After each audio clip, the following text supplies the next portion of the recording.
گرمی ہے تو زیادہ بھی کر سکتا ہے، اور وہ غسل کر کے صاف ستھرا ہو کر اللہ کی بارگاہ میں آگے عبادت کرتا ہے۔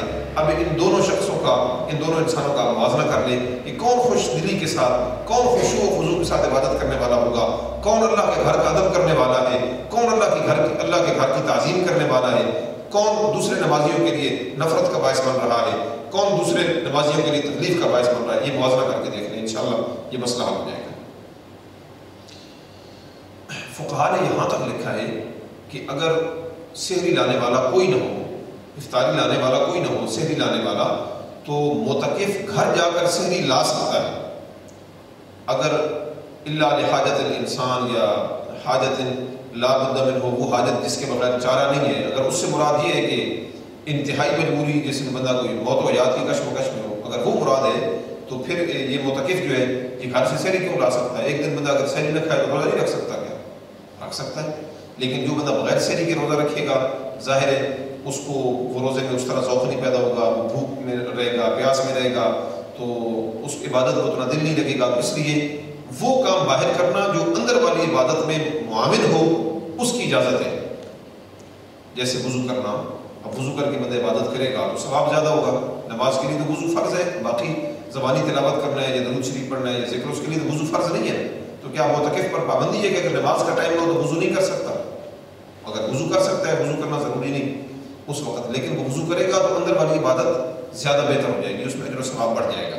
اسی طرح سحری کھائے گا تو روزے میں معاونت ہو جائے گی، تو عبادت اچھے طریقے سے کرے گا تو اجر و ثواب زیادہ ہوگا۔ اسی طرح غسل کو بھی دیکھا جا سکتا ہے اسی تناظر میں۔ اگر سحری لانے کی اجازت ہے تو غسل کرنے میں اتنا بڑا جرم ہے کہ اس سے اعتکاف ٹوٹ جائے گا، اور بغیر حاجت شرعی یا بغیر حاجت طبی کے بندہ مسجد سے باہر اگر نکلے گا تو اس کا اعتکاف ٹوٹ جائے گا، وہ اس کا اعتکاف درست نہیں ہوگا۔ السنت علی المعتکف، معتکف پر یہ سنت طریقہ لازم ہے، اس سے معلوم ہوتا ہے کہ وہ حاجت کے بغیر وہ باہر نہیں نکل سکتا۔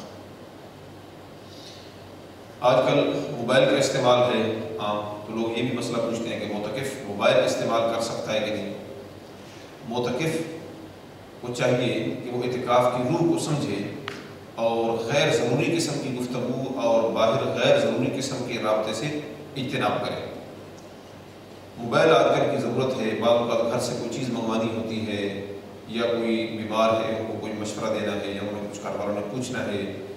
اب فقہاء نے یہاں تک لکھا ہے کہ معتکف کو اگر ضرورت ہے تو اس کی اگر چیز مسجد سے باہر پڑی ہے گھر میں، یا تو وہ یہاں بیٹھ کے وہ چیز بیچ بھی سکتا ہے۔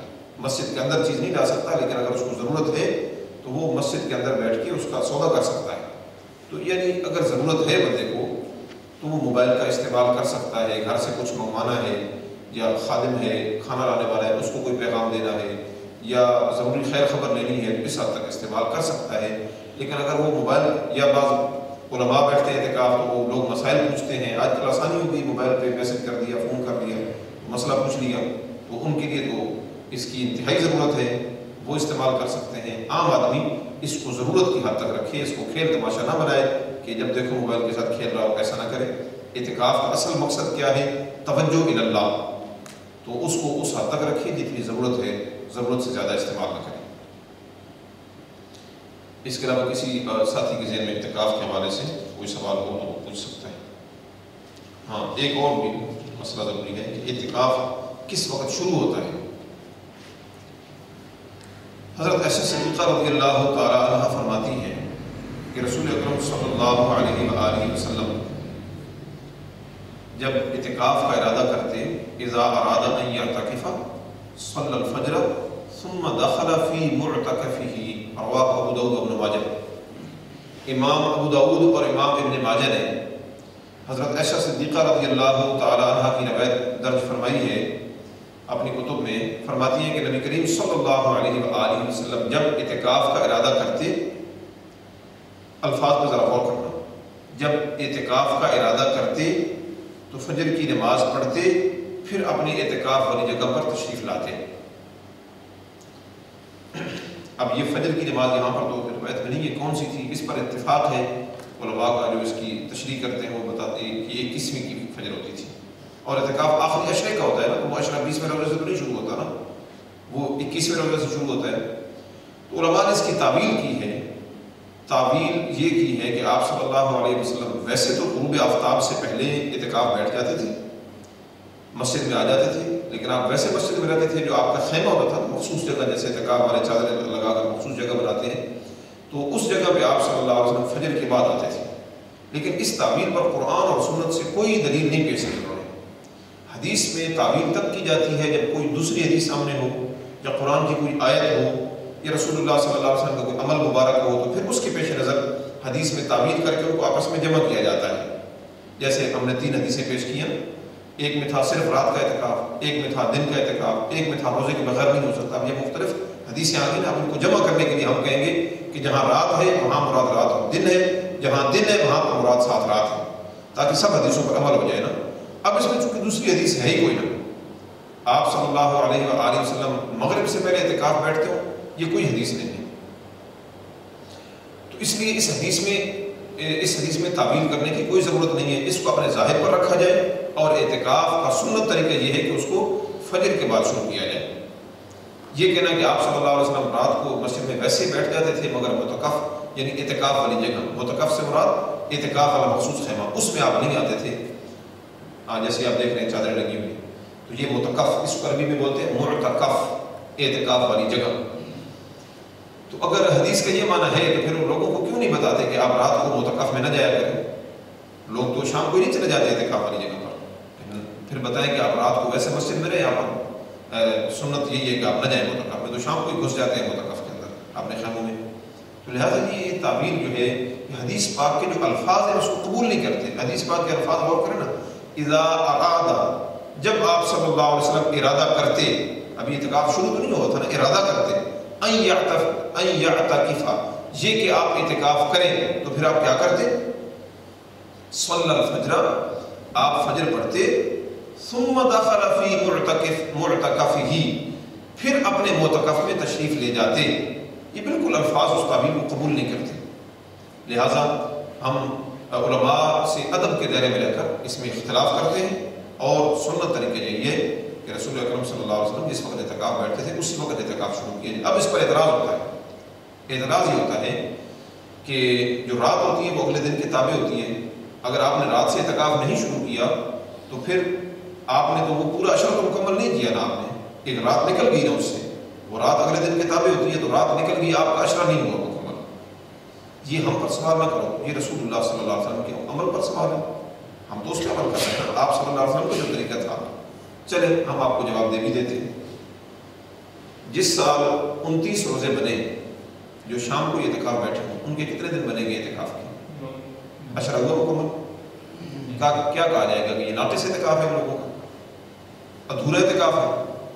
کوئی کہے گا؟ عشرہ کا معنی کیا ہوتا ہے؟ 10 دن. عشرہ کیا ہوتا ہے؟ 10 دن. ان کے 10 دن ہوئے؟ کتنے دن ہوئے؟ 9 دن ہوئے نا. ایک دن خدا نے نکال دیا عشرہ مکمل، اللہ نے تیسرے دن کو نہیں آنے دیا، عشرہ پھر بھی مکمل. رسول اللہ صلی اللہ علیہ وسلم رات کو نکال دیا، عشرہ پھر بھی مکمل. اللہ تعالیٰ اس دن کو نہ آنے دے رمضان میں، تو عشرہ پھر بھی مکمل رہتا ہے، ناقص نہیں ہوتا. تو اللہ کے رسول صلی اللہ علیہ وسلم صاحب اختیار ہے. آپ نے اس رات کو نکال دیا اعتکاف سے، وہ اعتکاف کے بغیر گزار دی، عشرہ پھر بھی کیا ہے؟ مکمل ہے. اس پر جو ہے نا اعتراض وارد کرنا یہ غلط ہے. یہ اعتراض ہم پہ نہیں ہوگا، ہمارے عمل پہ نہیں ہوگا، یہ رسول اللہ صلی اللہ علیہ وسلم کی حدیث پر ہوگا. لہٰذا تھوڑا سا دھیان سے کام لینا، تھوڑا نہیں بلکہ زیادہ دھیان کرنا چاہیے ان معاملات میں. ہاں جی، اس کے علاوہ کسی اور ساتھی کے ذہن میں کوئی؟ جی.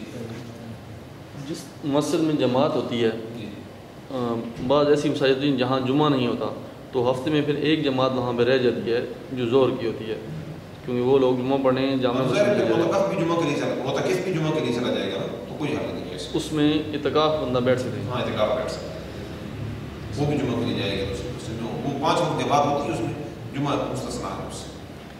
ایک گاؤں میں اگر 4 مساجد ہیں، اس میں ہر مسجد میں کسی ایک متقف کا اعتکاف بیٹھنا ضروری ہے؟